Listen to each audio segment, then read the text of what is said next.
Hello and welcome. My name is Alonda Carter and I am the Recovering Hunbot. And this is Season 1, Episode 12 of Hey Hun, You Woke Up.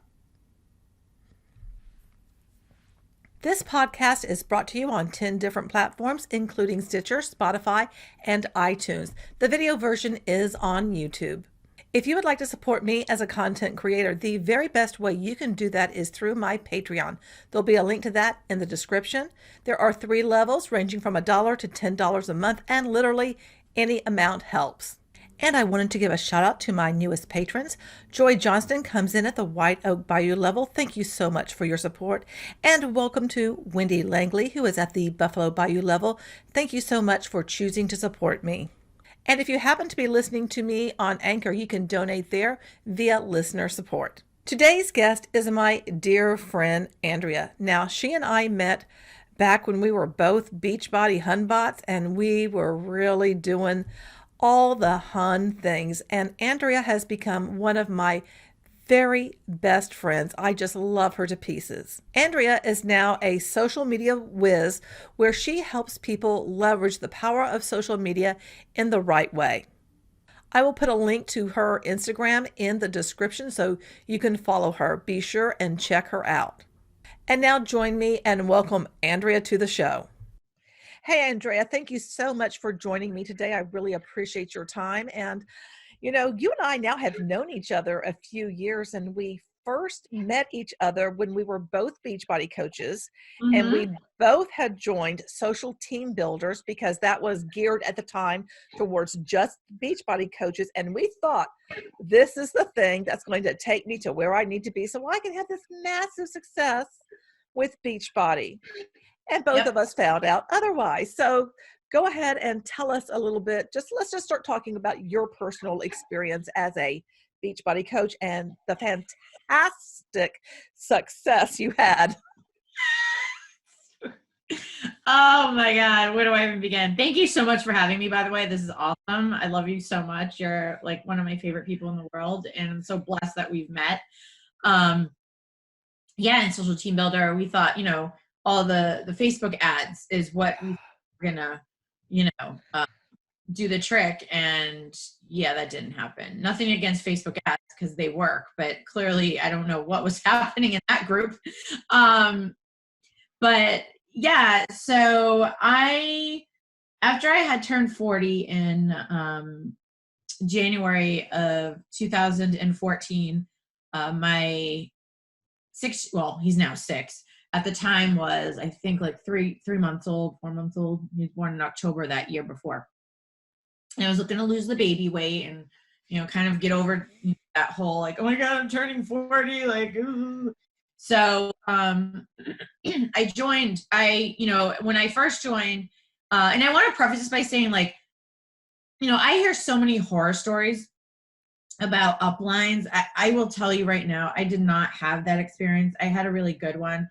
My former upline is still friendly with, like, we're still friends because we've known each other way before all this, and she's never made me feel, bad or guilty or, whatever, that I didn't want to do this anymore and all that. And never really had too many issues with anything really in that respect. Unfortunately, that's not the norm. Well, I will just interject that my own experience, I guess I had a non-experience with uplines with my first one, and then the second one that I was moved up under. But I just basically was always pretty much on my own. Yeah, you didn't have the support. Yeah. I had nothing. Yeah. I had Google. Too bad. Yeah.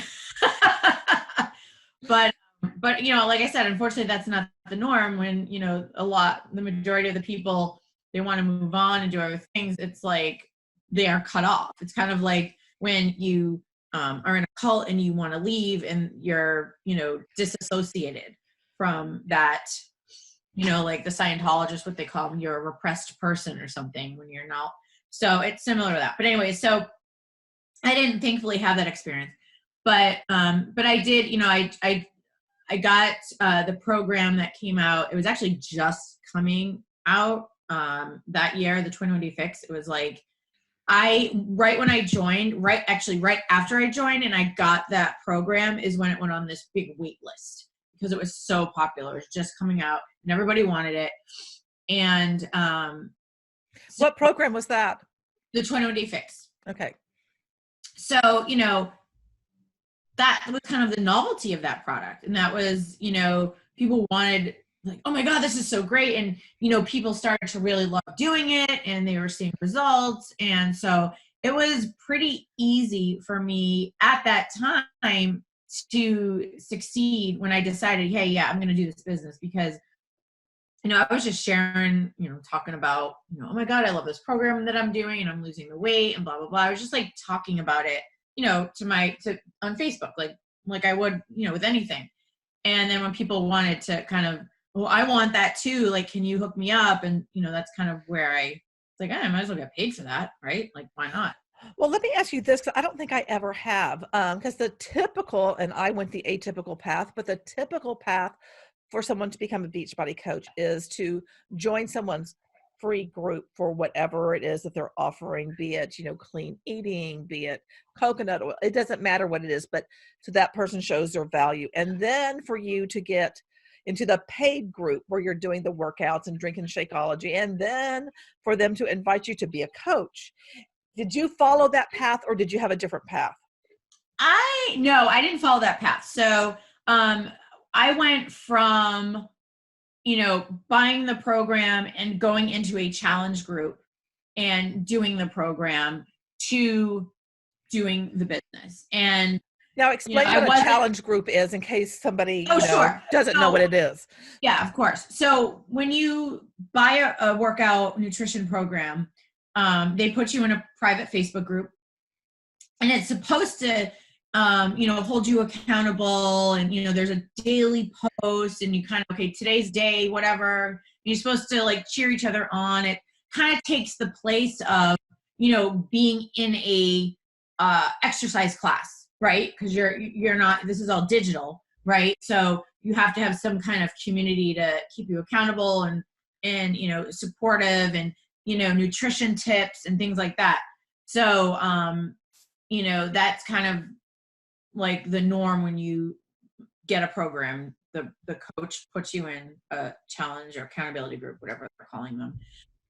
So I went straight to that. And then, you know, I didn't feel, thankfully, any pressure to do the business. When I did sign up as a discount coach because I wanted a discount. So what's a discount coach? So you sign up as they call it a discount coach, but you're signing up to be a Beachbody coach. But there's no, you know, you don't have to like do the business. You can just become a discount coach. So you can get discounts on all of your products. So you know, Shakeology was pretty pricey. And so, you know, that kind of gave me a little tiny discount on that. And then any other stuff I wanted to buy after that, I would get 25% off.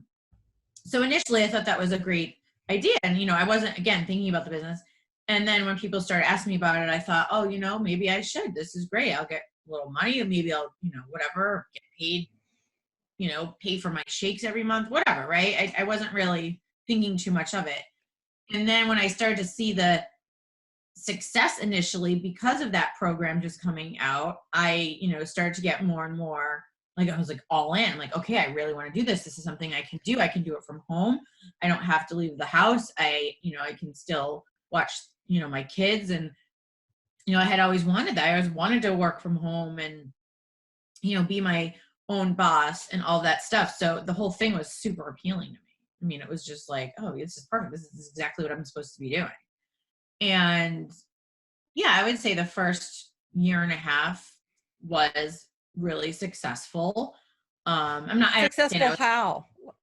So I advanced 2 ranks within 3 months of me joining. So what they do is the second you join and start the business, the first thing that they tell you is you should get and be an Emerald coach right away, meaning you have 2 coaches under you on each leg. So by the way, the compensation plan, I still get confused about. It is so convoluted and confusing that I mean, I never fully understood it. It was so, and that was one of the things. I was like, I don't understand, how can, and they would explain it and none of it, any made sense. I'm like, I don't understand this leg.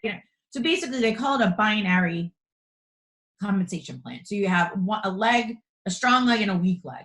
And that's where you kind of place all of the coaches under you and you alternate or try to balance them. And again, I don't know. Like, it was so confusing. So, but as an Emerald coach, you have one on each leg, and a coach doing, you know, whether it's a discount coach or they're doing the actual business, one on each leg. Okay. Then the reason they say that is because then you can start earning what they call team cycle bonuses. So, and every rank that you hit, you know, that increases a little bit, but you can only make those when you become Emerald and above. So that's why they were saying, you know, and, you know, when you're first starting out, they're encouraging you to sign up your friends and your spouse and your family members and just sign them up and they don't have to do anything. You can work the business and da, da, da, da, da. So I was like, okay, you know, it's just kind of strange, you know, that I'm like, oh, no, my husband's not going to do the business. He has, you know, but I guess I'll sign him up on one leg and then I signed up a friend on the other.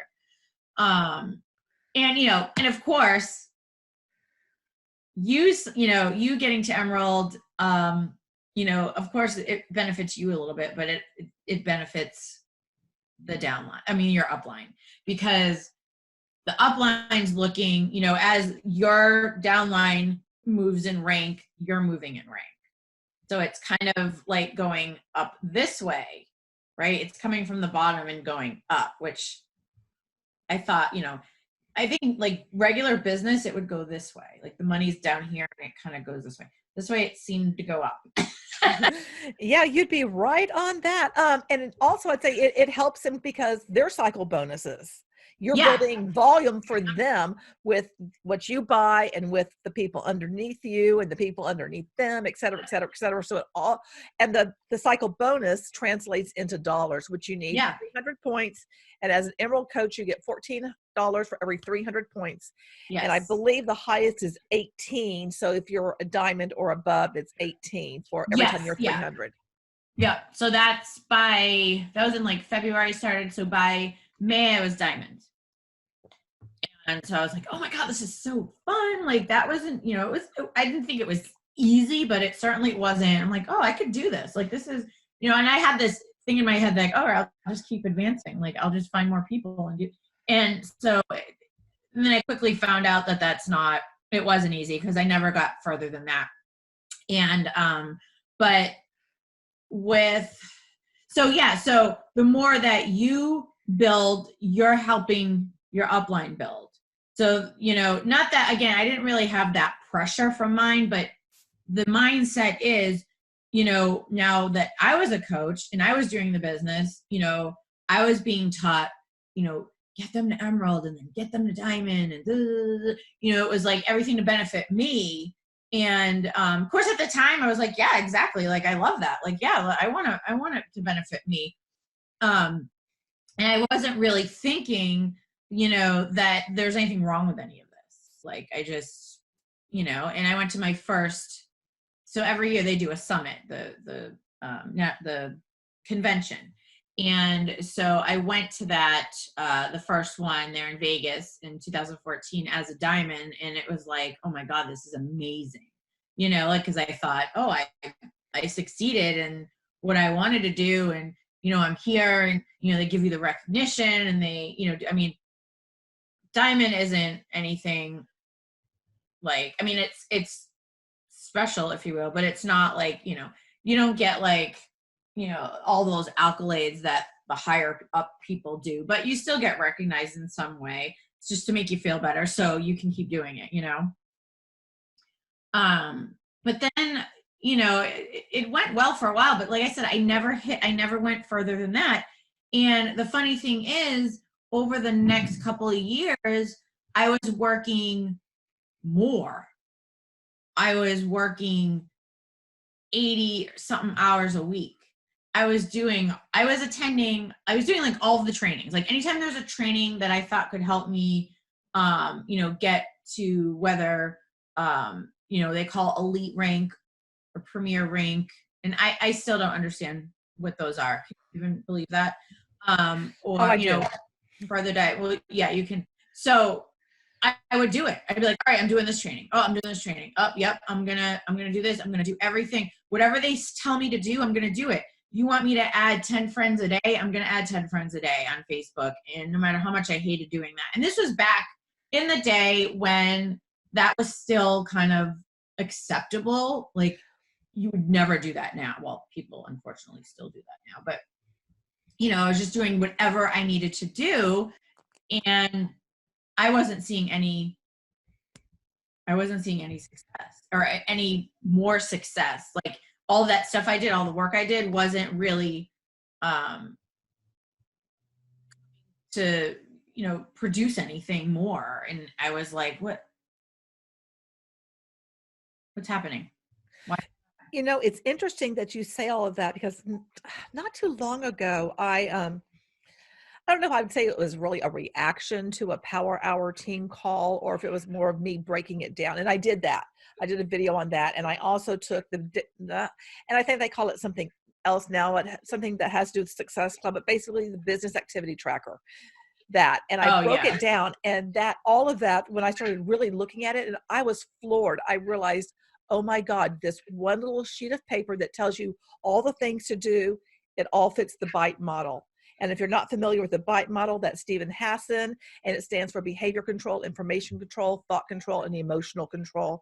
And Stephen Hassan is a cult expert, probably one of the leading experts in the world.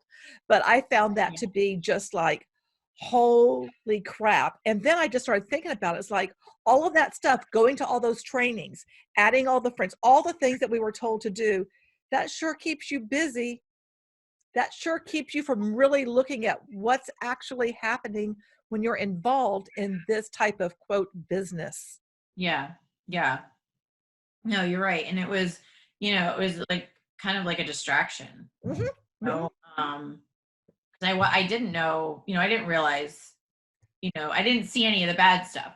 And again, like I said, my experience is, nothing compared to some other people's horror stories. But,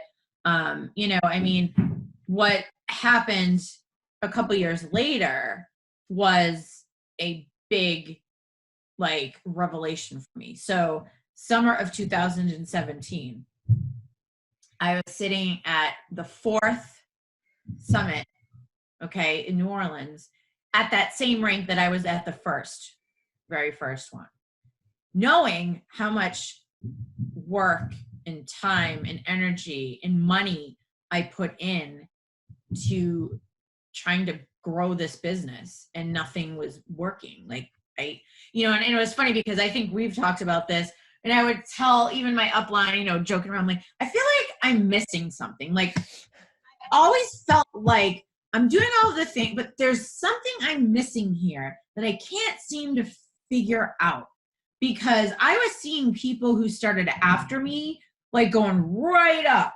I mean, right up to like top 10. And I'm like, how is that happening when I've been doing this for years, working my tail off, and I'm sitting in the same rank? Like, I don't understand. What am I missing? And then you hear, you go and like do like the national wake up calls, and you hear the same, it's like the same regurgitated, do your personal development, believe in yourself, kick those negative fear or those fears out the window. And it's like, yeah, I know. Like, even myself. Yeah. How is so yes, I have to learn, a different mindset, of course, but believing in yourself and telling you, yes, I can do this. Yes, I can do this. And actually believing it, it works to an extent, but it wasn't working. There was no, like, I read so many books and I watched so many things, and nothing, and then these top people on the national wake up calls, or they would prance around the stages, or they would do the workshops at Summit. They were all kind of saying the same things. They're like, okay, this is what I do. And and I had notebooks full of stuff. I'm like, all right, maybe let me try this. Let me try what she did and see if this works. Or let me try. And it was like, I didn't know what was going on, because nothing was working. Yeah, you're like a dog chasing your tail. Yeah. And I'm you like, never get it. no, I never get it. Or like those stupid claw machines. I'm like, here I am, but like not getting it. So that summer I'm sitting it was like the opening ceremonies of that summit. And I'm sitting there and I'm like, my husband, it's so funny because he's sitting right next to me. And I was with like, I had at that time like 3 coaches under me. And I think 2 of them were there, 2 or 3 of them, I can't remember now, and a couple other people. And I'm sitting there and I'm watching these people who joined way after me up on stage being like, worshiped, and, them telling everybody that, oh, anybody can do this and da da da da da. And I'm sitting there going, in my head, I'm like, F you. No, that is not true. And all of a sudden, like my face my husband said when he looked over at me, he's like, all of a sudden, like you were fine 1 second. And then I turned to look at you and your face was just like, you looked like you were ready to cry and explode. And I was like, yeah, because I felt like that. And I just sat there the rest of it like that. I was just like this. And for the pretty much the remainder of the summit, I was just miserable. I was like, what am I doing here? I was like, should I even bother going to any of these workshops? I might as well just, go on the town and see what Orland's while I'm here. Like nothing. Like none of it. This is all bullshit. But what happened was that triggered a downward spiral that I went through that summer of pretty much sitting there telling myself, I can't even make this work. And, the funny thing is, one of the things that is drilled into your head, okay, which does not help if you already have a fragile self-esteem and you struggle with confidence. They tell you, if you're not succeeding, it's your fault. You're not doing something right. It's always like, you're not enough. You're not doing enough things. They'll ask you, well, are you doing this? Are you doing that? You must not be, it is you like, it was, we had to like take the blame. And I get when you're growing a business, when you're working, you do have to take responsibility. I get that. But that's exactly what I was doing. I was doing all of those things and still wasn't succeeding. I'm glad you said that, because I wanted to ask you, because, one of the things, and there was a well-known Canadian coach, a male Canadian coach. And this is what I think caused me to start having like pains in my neck. And I'm still trying, I have suffered so much from that. Still, yeah. And the message was basically like outwork the other person. And that's what I mean, an incredible amount of time trying to do that. And then it was so damaging on me physically, emotionally, psychologically. I remember that. I'm like, why is this? And since I have now put on a bunch of weight because of the pain that I'm in. And it's like, I'm in so much pain. It's like, it's hard for me to just get through the damn day. Yeah. And so it's like, you're told, like you said, that, well, what are you doing wrong? And I always remember being told to go back to your why, that your why is not strong enough. It's like, how many times can you rewrite that? How many books of personal development? How much of that? And to me, that now on the other side, it's like, oh, that's all to keep you busy, all to distract you, all to keep you still believing and not quitting an opportunity that you were never going to see succeed to begin with, because it's an illusion. I was very clear on my why. I was super clear on it. I went back to it all the time. I knew exactly. And so I knew back, even back then, I'm like, that's not it. That's not it. That is not why. Cause I know what it is. Like, I know my why. And it was like, out of one side of their mouths, they're saying, you got to believe in yourself. You're enough. You have everything that you need inside you and you just have to share it. Blah, blah, blah. But then the other side, they're telling you, well, you must not have worked hard enough. If you failed this business, you didn't work hard enough, or you didn't do this, or you didn't do that. And I'm like, or you're bitter because you failed because you didn't do all the things. And I'm sorry, but I did all and more. I mean, I was working so much that my marriage was threatened. My kids were neglected, not neglected like that, but wasn't spending as much time with them as I thought I would be as a working at home person who was working this business that, you know, I mean, they all the time would say, you know, this gives you financial freedom and time freedom and freedom. But yet I had none of that because, and I get like, you do have to, you know, work a lot, you know, especially in the beginning to, you know, benefit from that, you know, all that. But I mean, it was like a couple years down the road and I'm doing more and not seeing like, if I was seeing like a gradual success, then I could understand, okay, this is how it is. It's, you know, I don't expect to be a millionaire after a couple of years. It would have expected to see, you know, kind of like small steps upward. And it wasn't. It was like this. And then eventually it went down like this. And I was still doing all the things. So it was like, come on, what is going on? So it just got to the point where, you know, I was questioning everything. I'm like, well, maybe I shouldn't even be married. Or I'm like, I'm a crappy mother. I can't even do this and that. And, you know, like the one business that really I thought in the beginning was, you know, gave me, you know, helped me with my self-esteem and my confidence. And it did, but it also destroyed it. Right. It destroyed it at that point. So, I was just like, I don't want to do this anymore.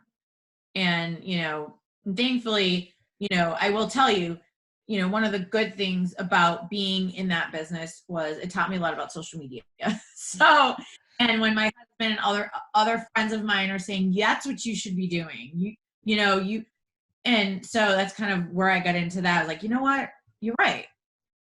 Like I can be making a difference in other people's lives doing this and helping other people grow their own businesses and not have like, and, you know, and I still work hard, but it's not as a struggle as it was with Beachbody. And, you know, and of course through that experience, I'm thinking, you know, I'm hearing things like, well, only, you know, not like less than 1% or whatever succeed. And, you know, 99.7 don't make a profit. And of course, you know, back then I was like, well, I'm going to be that negative 1% or whatever. I'm going to be in that, you know, because they tell you that. They're like, oh, you can have this.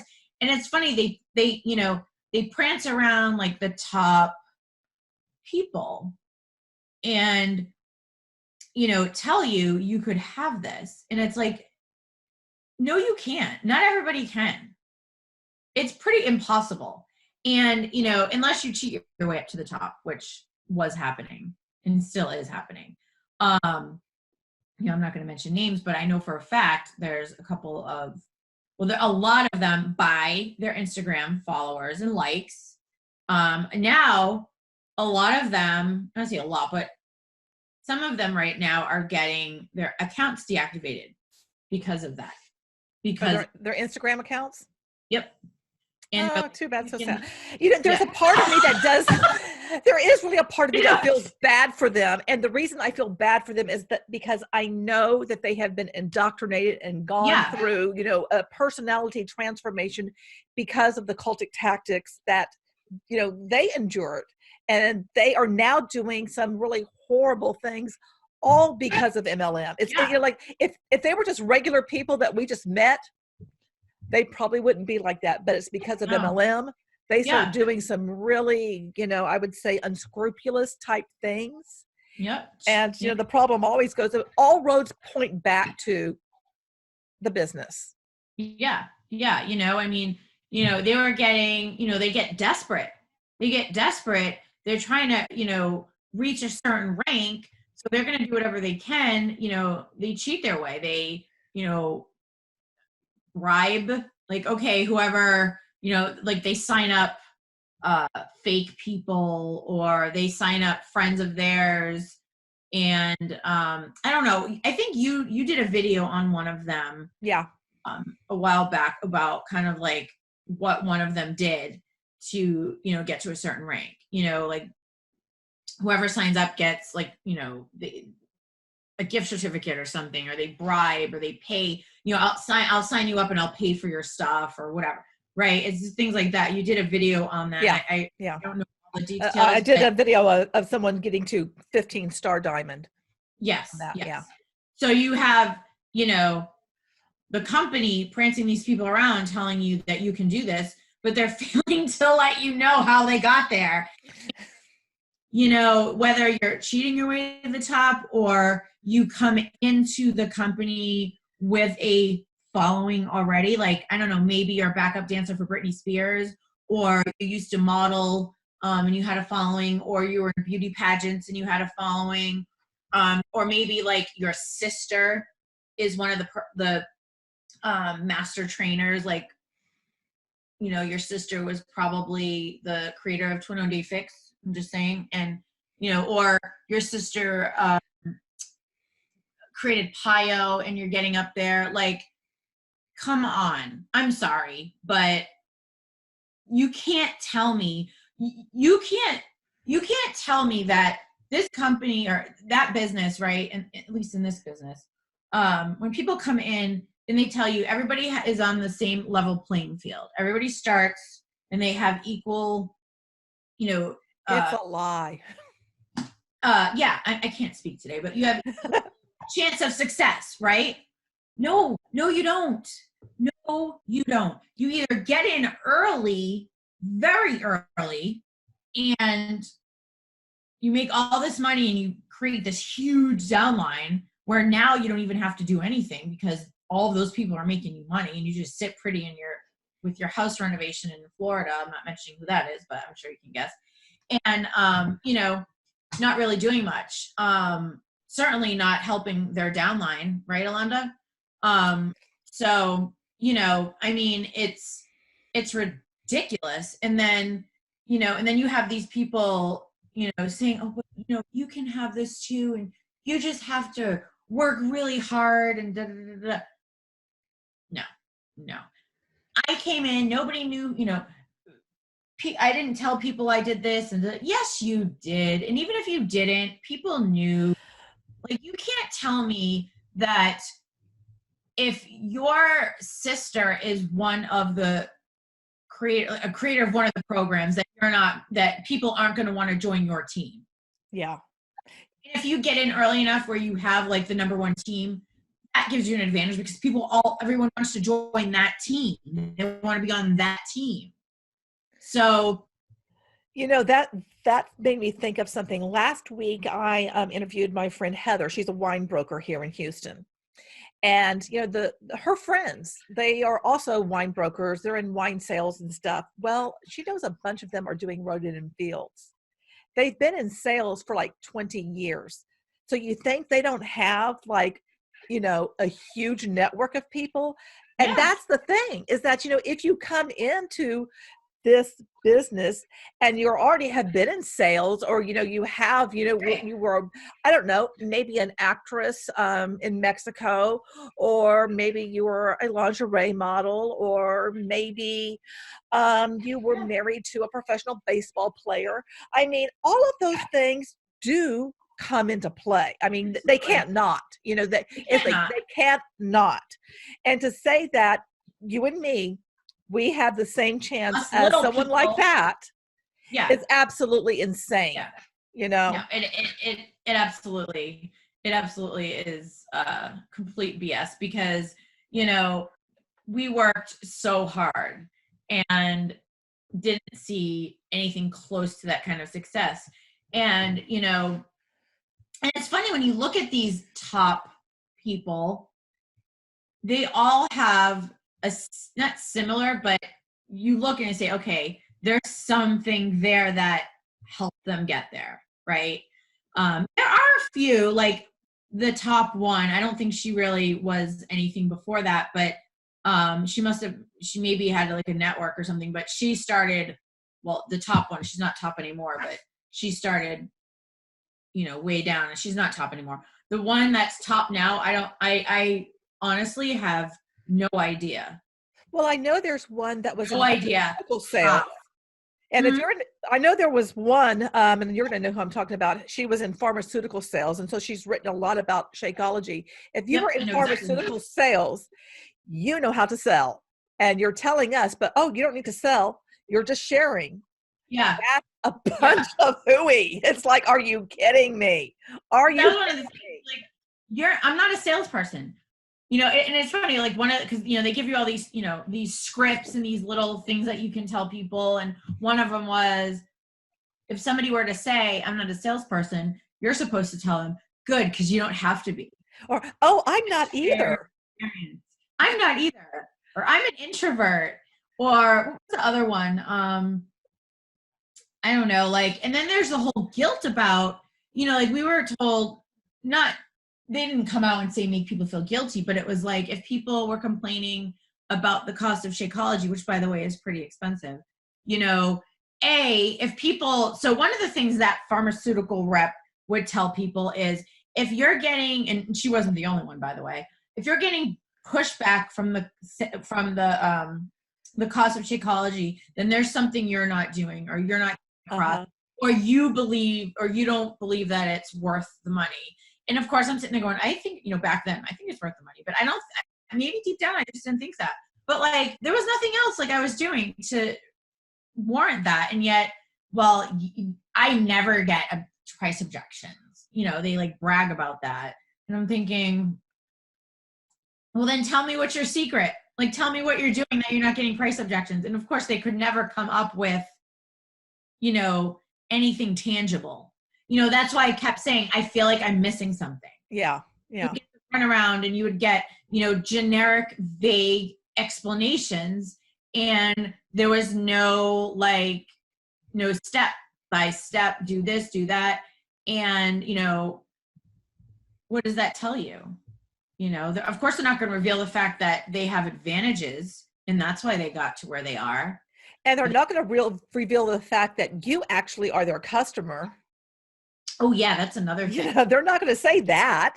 Yeah. They want you to keep buying because that benefits them. And literally, I mean, the coach network, they are the customers to Team Beachbody.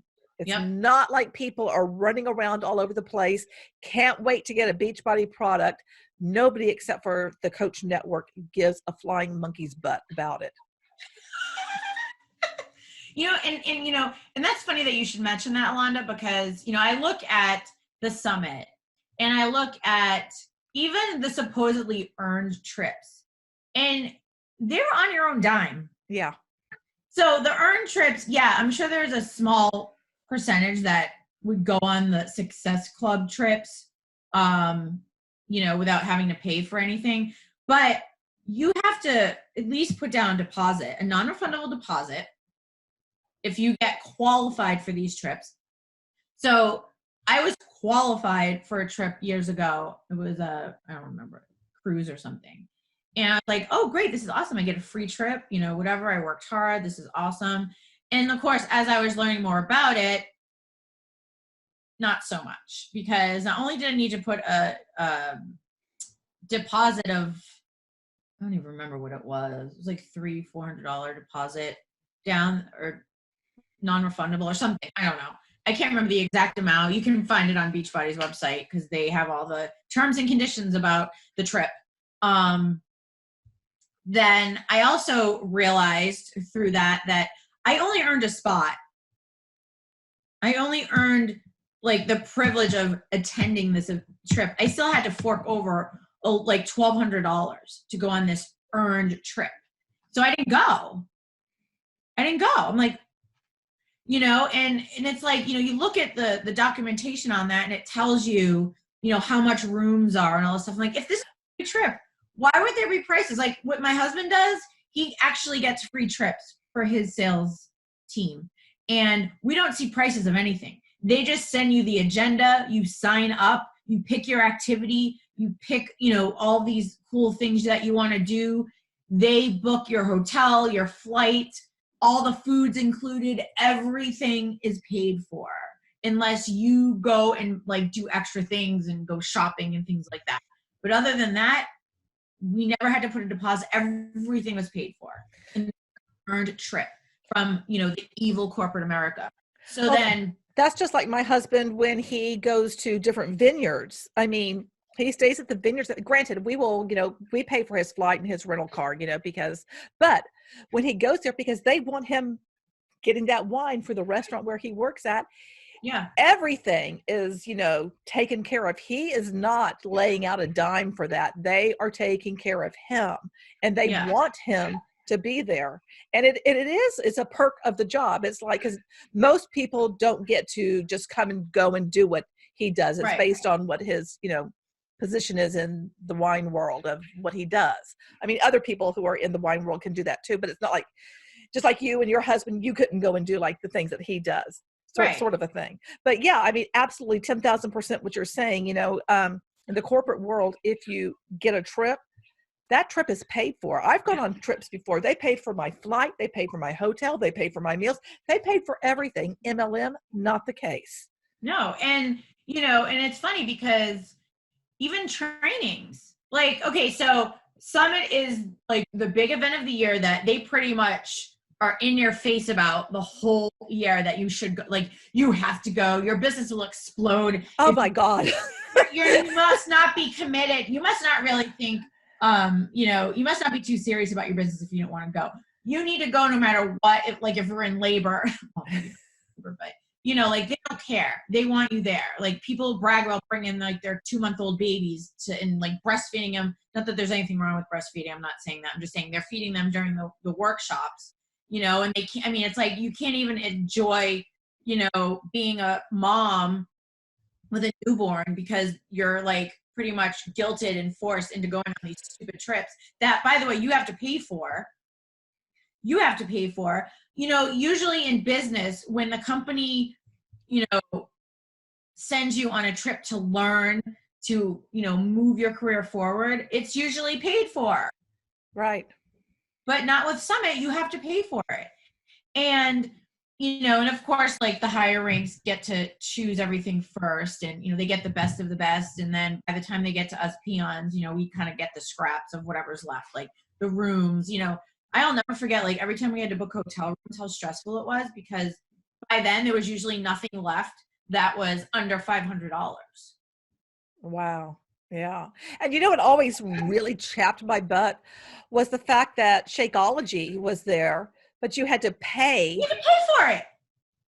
And then even like the core is the shop where it has like, different outfits and just different Beachbody type stuff that you can buy, paraphernalia. And I thought, when I saw the prices, I was basically like, do me. Are you kidding? I mean, yeah, this is insane, because I'm thinking, okay, you know what? Because we're here, everything should be at a reduced rate. You would think. Nay, not the case. No. It's basically, there's a huge vacuum cleaner and you walk into the auditorium and it just sucks out all the money from your bank account. Seriously, that is an analogy. And that's exactly what it was, because then there was like a hierarchy order to get into this core to buy. Yes. Of course, based on Success Club. Yeah, based on your rank in the company, get first dibs. So by the time, again, us peons got into the car, everything was picked over and nothing really left. And it was so annoying because the lines in there were so long and people were like waiting to get in like 6 hours. It was just, I was like, what? This is so ridiculous. And yeah, of course, I was one of them. I did that. I tried to do that. I would get mad that I couldn't, and I would be like, okay, next year I'm going to be at this rank so I can get in. And it was just like all this false, it was like, it's kind of like you're thinking of how you're going to, it's like false sense of success, if you will. Yeah.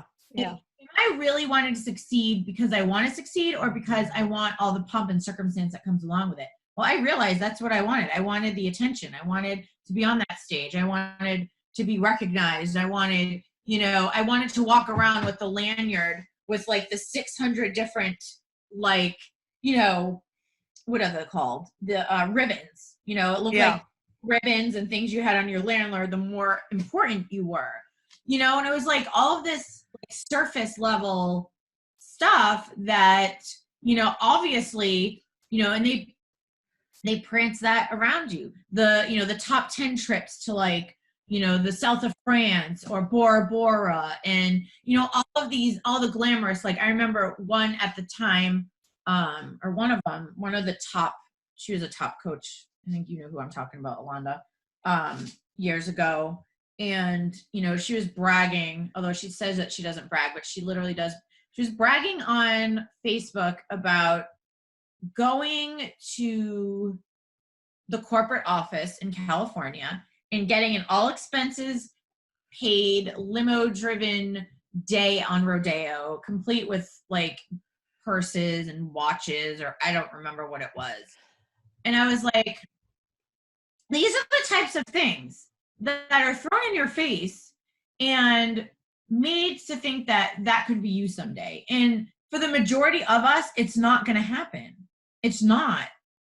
Well, you know, I have a theory, and, you know, just play with me with this theory, because I was there in New Orleans when you were there. We didn't see each other, but I was there. That was the summit that I went to. And I remember being in this big parade based on the team that I was on. And there's going to be another parade, this summit they're going to be back in New Orleans.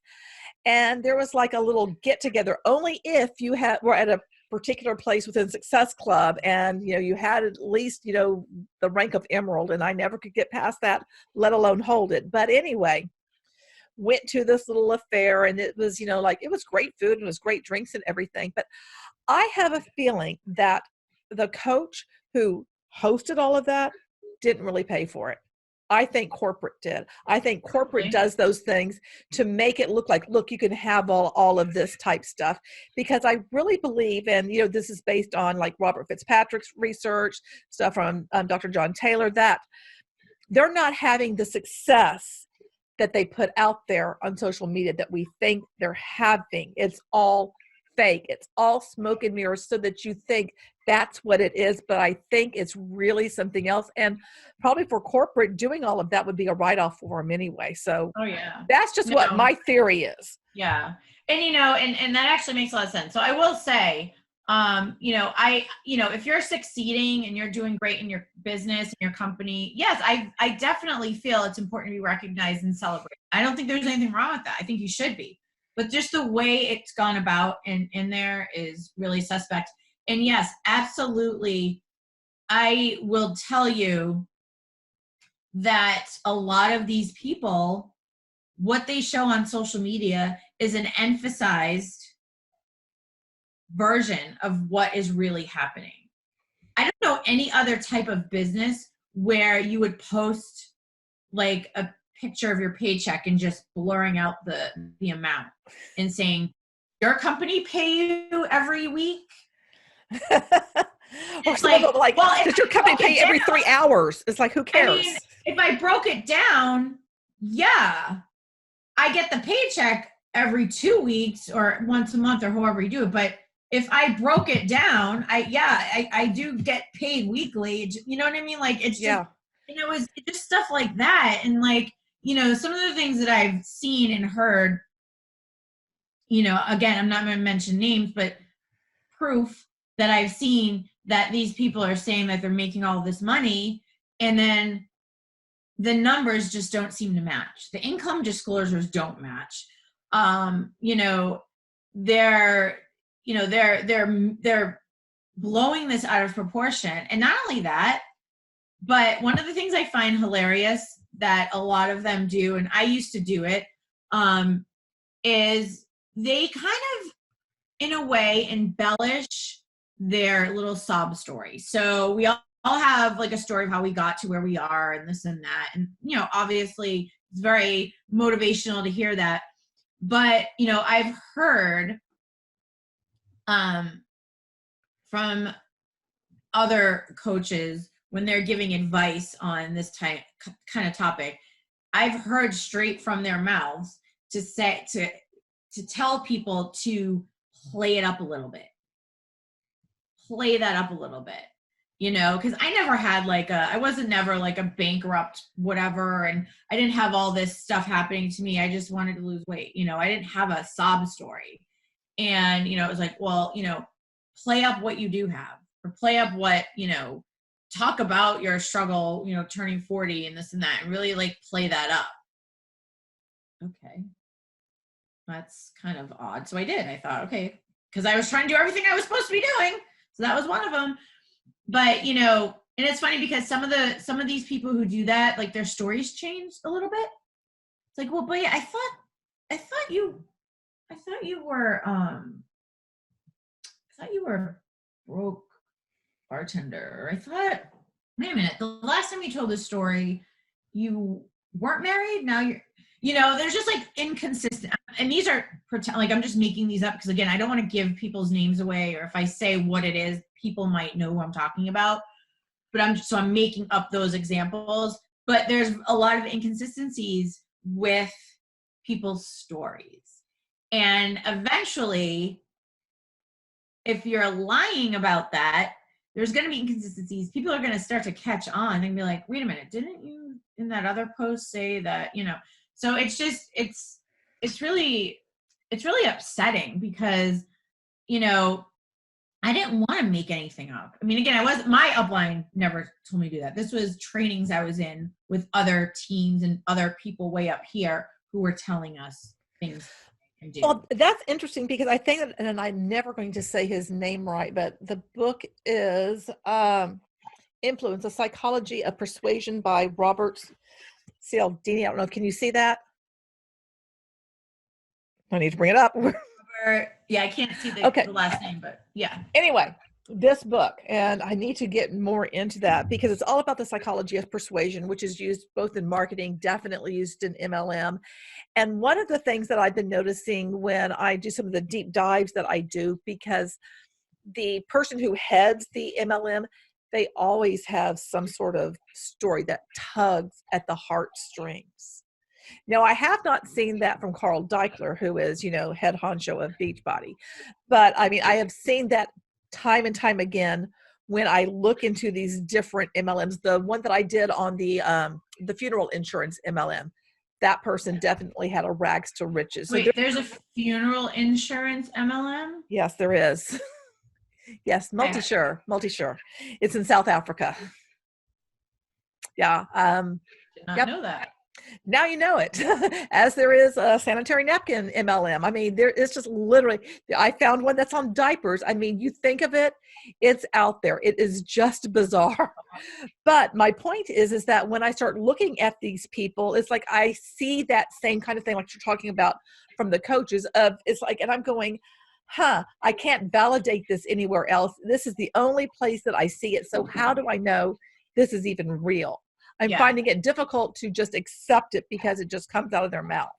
Yeah. Yeah. I mean, and for a lot of these people who lie about it, a lot of other stuff that I've seen on social media, kind of hard, and the crazy thing is with this type of business, I have clients who are in this type of business. So I have to be, honest with them, I mean, I help them. It's hard to, there's certain things I can't teach them because it's not going to work.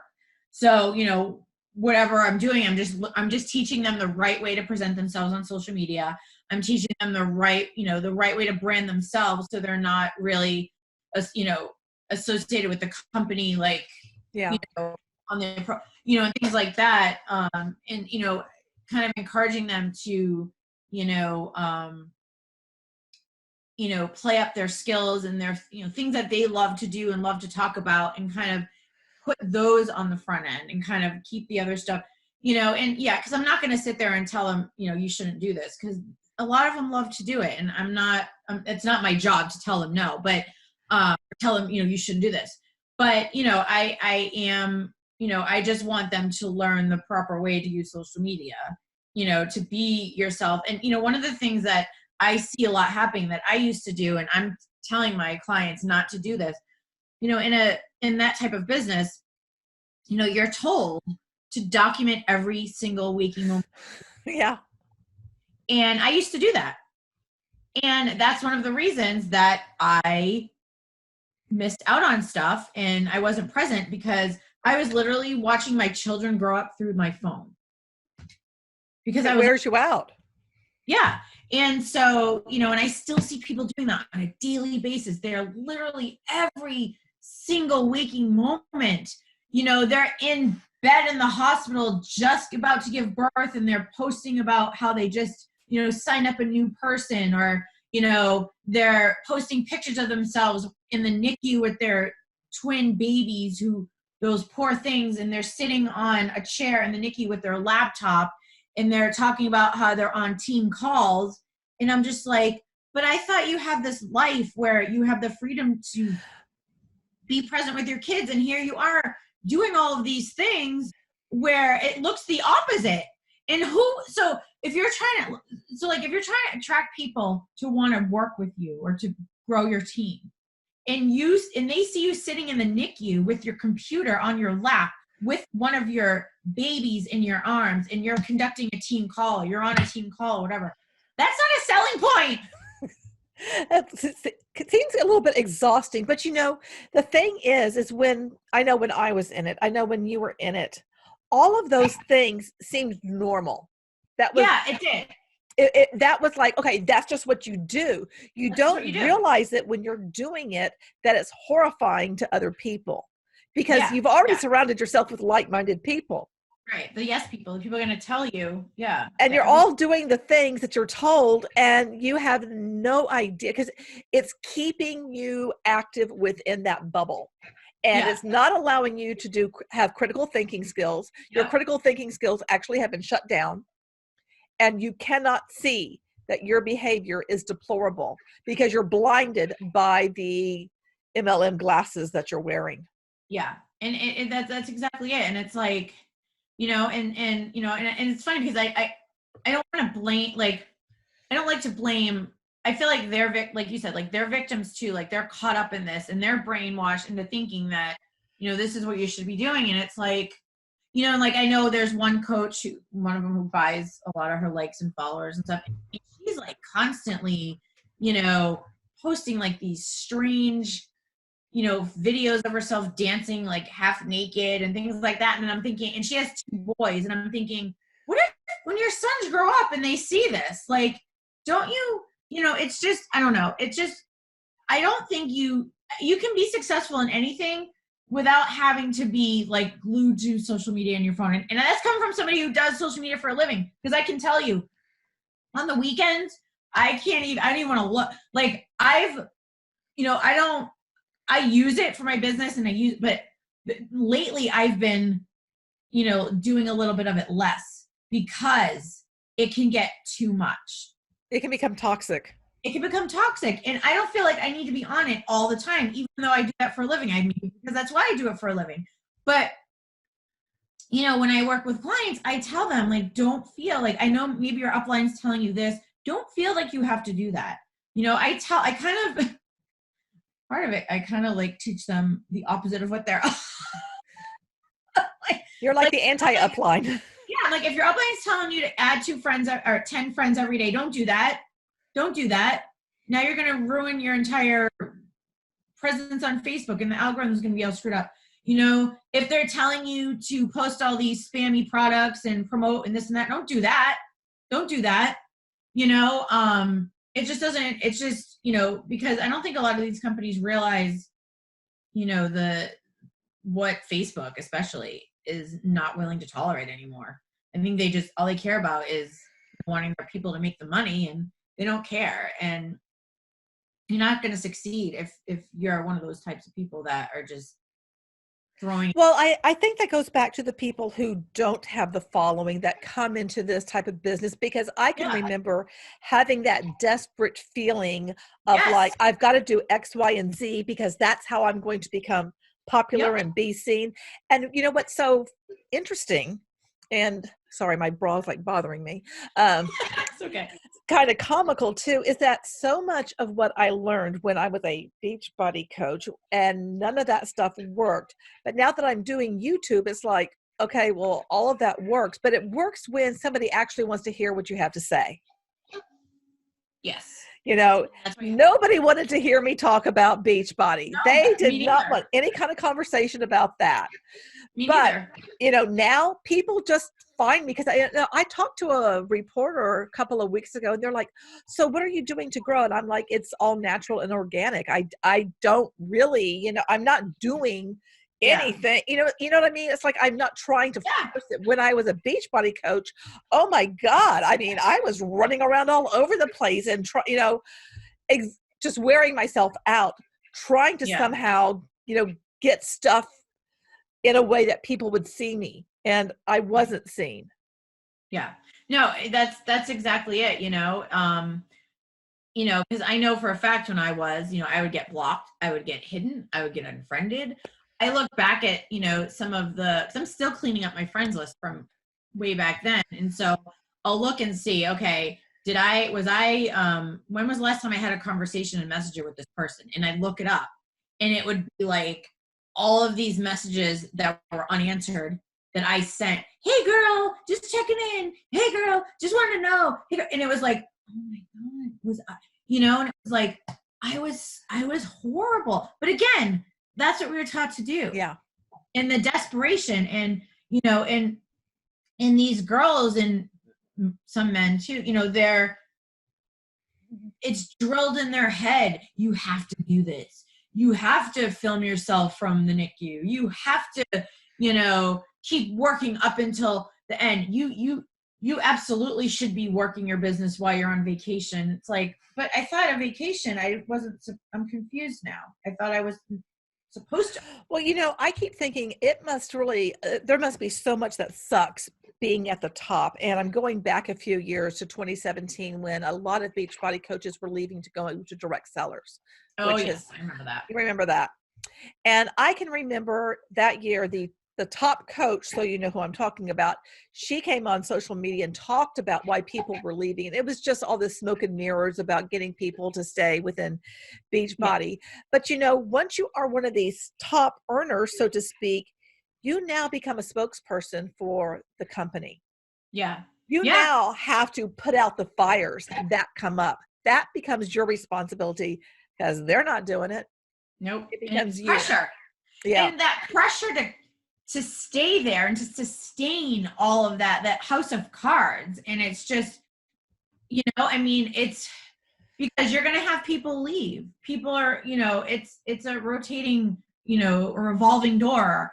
And, just that pressure to keep everything afloat all the time. And, one of the things I don't like about it, and I've heard, and I used to say this stuff too, was, the fact that they put down corporate America so much. And I'm the first one to admit I used to, and I still, don't think I would ever want to go back to that type of job. But I will tell you, they put it down so much, but those jobs, you're getting a steady paycheck, you get insurance, you get paid time off. And I don't think they realize that Beachbody is run by a corporation. So they're coming from the evil corporation. Well, and not only that, I mean, when you start doing the math, and God forbid, you don't want to do the math, they want you to stop doing math when you get into Beachbody or any other MLM, is that when you look at the time that you're putting into it in the many different ways, whether you are reaching out to people, whether you're going into no matter what you're doing, you are making less than minimum wage. You are. Oh, I could have been making more money working at Burger King. Hands down. For all the hours a week I was working, like 80 plus hours, my husband would be like, do you realize that you're making below poverty level? And you're in your office all the time. And you're yeah, I know. What am I doing wrong? What am I doing wrong? Why, what? And like I said before, if I was seeing a steady, increase over the time, I could see that. Okay, there's some, like with the business I'm in now, I'm not like all the way up, but I'm seeing a small but steady increase. Yeah.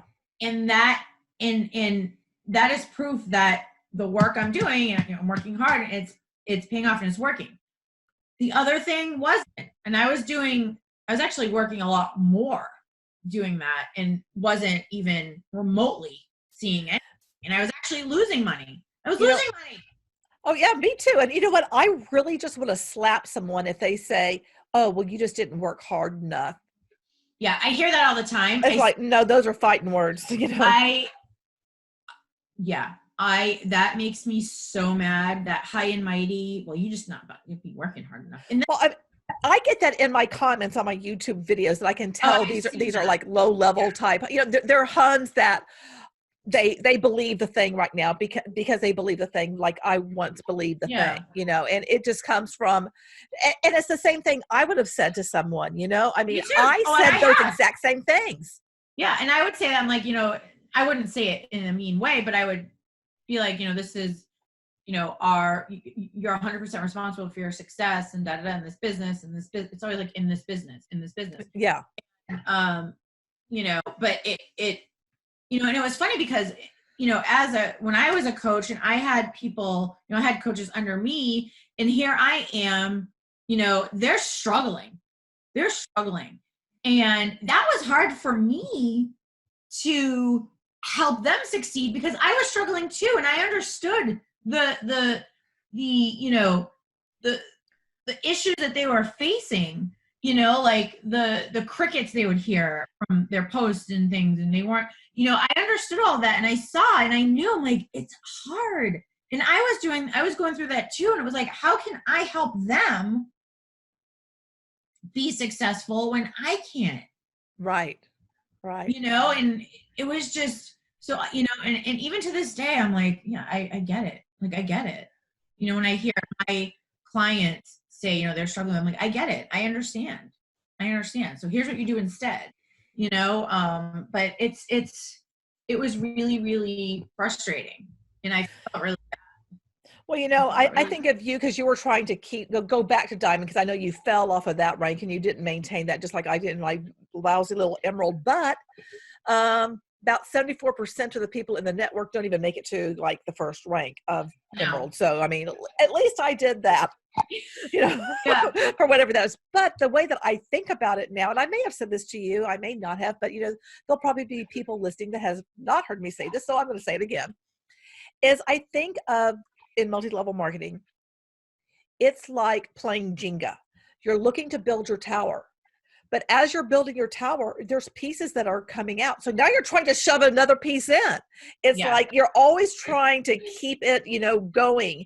And that the energy that it takes you mentally, emotionally, psychologically, all the leads, it is beyond draining. And I mean, I know for me, I know my ego took a hit. I know I am not recovered from it. I know psychologically that MLM damaged me. And I think there's a lot of people walking around that are very damaged, and they have no idea that they're damaged from MLM. I really strongly believe that. Because, I mean, it's not like once people leave, and there's some people that like leave one, go to another, or there's someone's like, I tried it, nope, not for me. Yeah. But even so, I think that there's people that has an impact on you, a long lasting impact, this ripple effect that you don't even know. Because I find myself, I think, overreacting to certain things. And I can't think of an example off the top of my head, but I know it's because of what I went through. And I'm like, whoa, where is that coming from? Yeah. Why is this hitting me like that? And I know it's because of that experience. Yeah. It's almost like you're more sensitive to things, but it's where, you're broken because, again, you feel like you couldn't, and I know, and I will admit, it's definitely not for everybody. You really have to, because I mean, you look at the people who have succeeded or are successful, that's not for everybody. And I know maybe a lot of them really just go out and pound the pavement and just harass. I don't know. I don't want to say harass, but whatever. I will. They harass. I will. I don't know. I just couldn't stomach. I just couldn't stomach it for myself. I think that success at what cost? Yes. That's yes. What does it do to you? And that's the part that I'm trying to get to, is that it's damaging them in some way.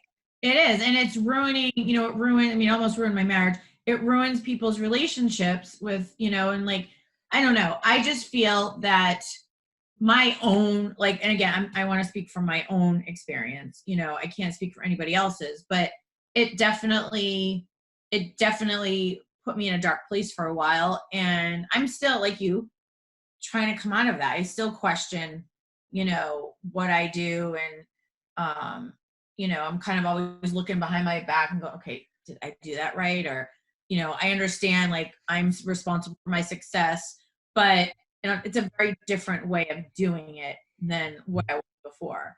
And, I think having that pressure of, that competition, even though they tell you you're not in competition with anybody. Yes, you are. Oh, yeah, you are. Yeah, you are. I guess you're in competition with people no matter what you do. But, you're recruiting people who are going to be in direct competition with you. My friend Monica and Sabita, she also is a former Beachbody coach, and she has a channel. And she told me a story. I don't know if maybe it was through text, or maybe it was on one of her videos. I can't remember. If you don't subscribe to Monica, you should. Just letting you guys know. And if you're listening to this on Anchor or through Spotify or something, then look her up on YouTube. She's amazing. Anyway, there was at one point she told me that because of how saturated the market was with Beachbody coaches, 3 people were all pitching to the same person. Yeah, not surprised. What do you do if you're that person? And then I thought about when the person I signed up with, we lived in the exact same complex, and we'd go down to the office where we lived in the apartments, and people knew what we, quote, did. How would they choose between the 2 of us? There we are. Yeah. We're both there, Yeah. It's like you are in competition. You are. You absolutely are. And like I said, I get that in any business there's going to be, but when it is one of the things they tell you that's not happening, right?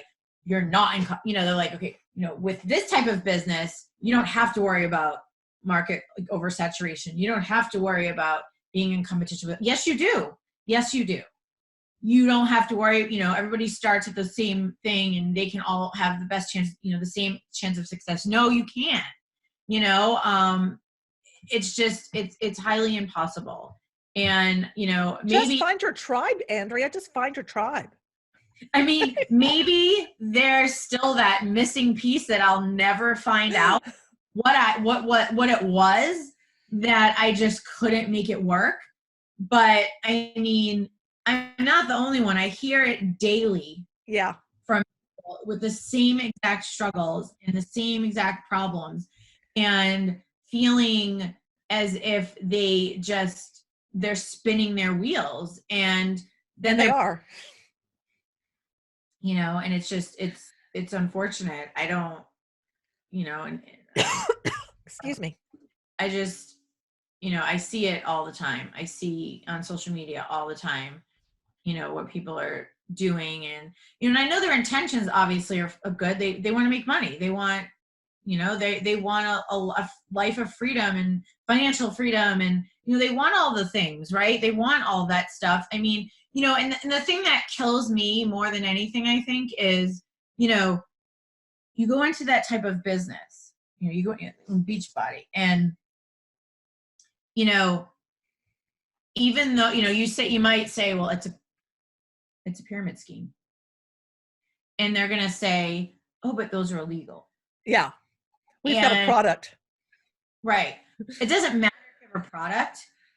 That life, that fantasy life that is drilled into you, that's pranced in front of you at all of these events, that's like, you hear, I mean, it's like the propaganda all the time, right?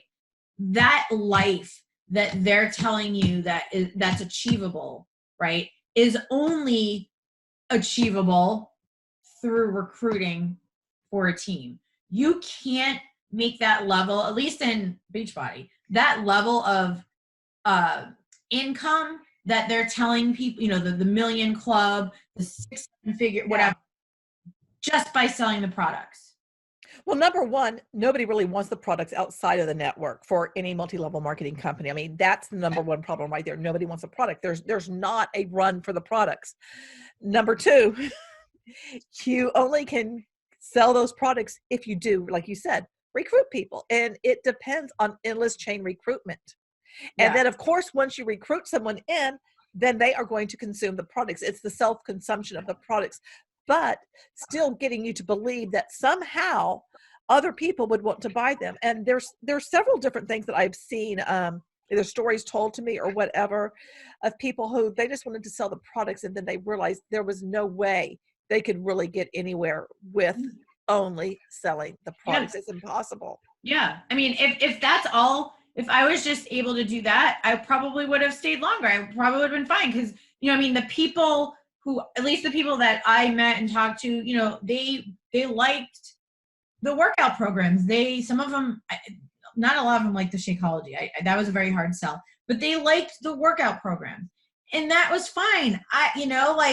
But you can't even succeed in that business just with the workout programs. Like, No. That company was built on fitness programs, yet you can't pretty much qualify for any kind of, bonus or, big income potential without selling that Shakeology. No, it's all about getting people on auto ship. That all about getting recurrence. So if I could make, if I could make the same living, good, people buying the fitness program and they just wanted to get healthy and I could help them do that, that would have been fine. I would have loved that. But nobody wanted to do the business because at that point they were smarter than me and they already knew, like, I'm not, or they did it and they're like, oh, screw that, I'm not doing that.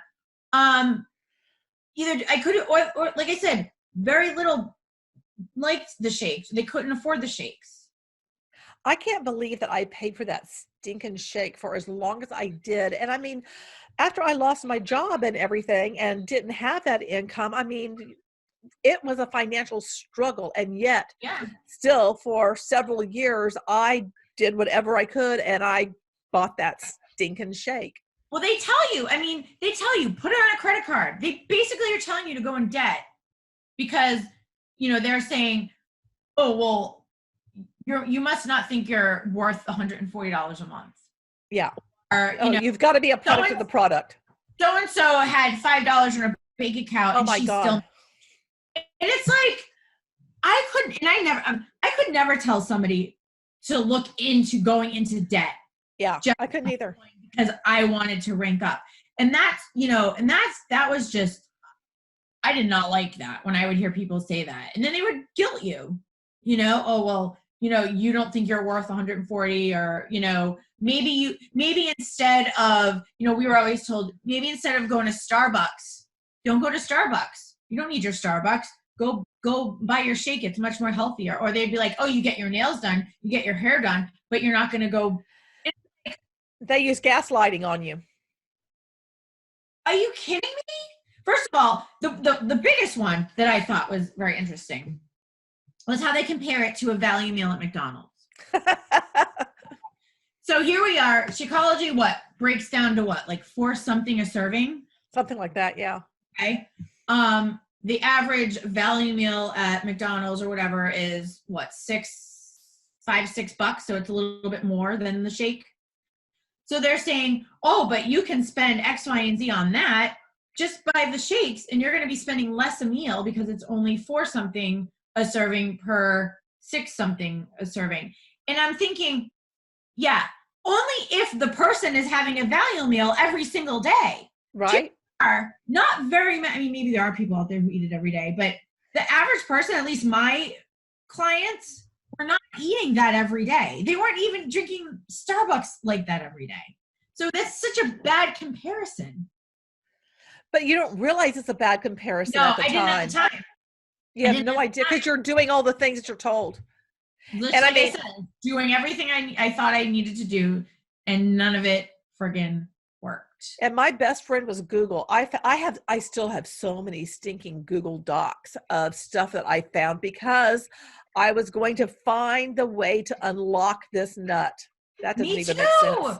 But I mean, how do you unlock a nut? I don't know, but I was trying. You're cracking. Yeah, that's what I was trying. I was cracking that nut. But that's it. Again, because we felt like there was this one little, everything else, right? I'd find the secret if I kept looking. If I will find it. I will do whatever it takes. And I never found it. Did you? No. God, I didn't. I still don't know what it is. Like, I still don't hear them saying what it is. Well, I mean, it goes back to you have to have a network, and then you have to be willing to like lose your soul. But I don't even think the people enter it willing to lose their soul. I think it ends up, again, it goes back to being indoctrinated, the thought reform, and you transforming the person who you are into this other personality for the sake of MLM. But yeah, like I said, I don't, this is just how I feel about Beachbody, because that's the experience I had, right? I have never been any other, I think I did Pampered Chef for a minute years ago, right? But I just did it for fun. But other than that, I've never been involved in one until Beachbody. So this was my own experience, and it just, it wasn't the greatest. It certainly wasn't the worst. But the thing that I look at is, okay, I'm glad it happened because it brought me to what I do now. And of course, having to meet you, and things like that. So there were good things that came out of it. It just wasn't for me. It wasn't something that I could continue doing. It wasn't healthy. And I just didn't want that kind of life anymore. And, I wanted to do something different. But at the end of the day, like I said, I feel like it's helped me, really, get past my insecurities and things like that. But now with what I do, what I've learned, I can use to help these people. Yeah. Because I know what works and what doesn't, or what they should do and should do it. I was on that other side where I'm like, okay, I know firsthand that this thing that you're doing right now is not going to work ever. Right. So it's kind of good that I was able to experience that and see the other side, because I have more insight to help them. Maybe they want to change careers. Maybe you don't want to do this anymore. Let's try something else, just, giving them kind of hope that they can still succeed, if that made any sense. It does, because what I hope for the people that you work with is that they will find something to sink their teeth into that's not related to MLM and be able to create their own pathway. Because bottom line is, MLM is not going to get you there. It just isn't. It's far too destructive in so many ways we've already talked about. And I don't want that for anyone. I don't want someone feeling that pressure, feeling like they're less than, and then always feeling like they're chasing after something and they're not getting any results and wondering why they aren't, and then turning it back on, well, it must be me in some way. It's no, it's not you. It's the structure. That's the worst part, I think, is that is people feeling like they're not good enough and it's their fault. And, it's one thing to have to take responsibility, but it's quite another to, beat yourself up over something that no matter what you're doing isn't going to work. Yeah. Yeah. I hope that gave you some insight in terms of what it's like to be a Beachbody coach and all the mental gymnastics you deal with as you're trying to make the business work. Make sure, if you are watching me on YouTube, to hit that subscribe button, give this video a thumbs up, and hit the notification bell so that you know each time I upload a new video. And if you are listening to me on a podcast platform, make sure that you go ahead and follow it as well. If we want there to be change in the world, it is up to us to tell our stories and speak out. And that's what I do in this podcast series I'm doing of Hey Hun, You Woke Up. If you're interested in being a guest, just reach out to me. I'm on Instagram. I'm on Twitter. I'm in all the places. And you can also email me at therecoveringhunbot@gmail.com. Thanks for listening. And remember, change starts now.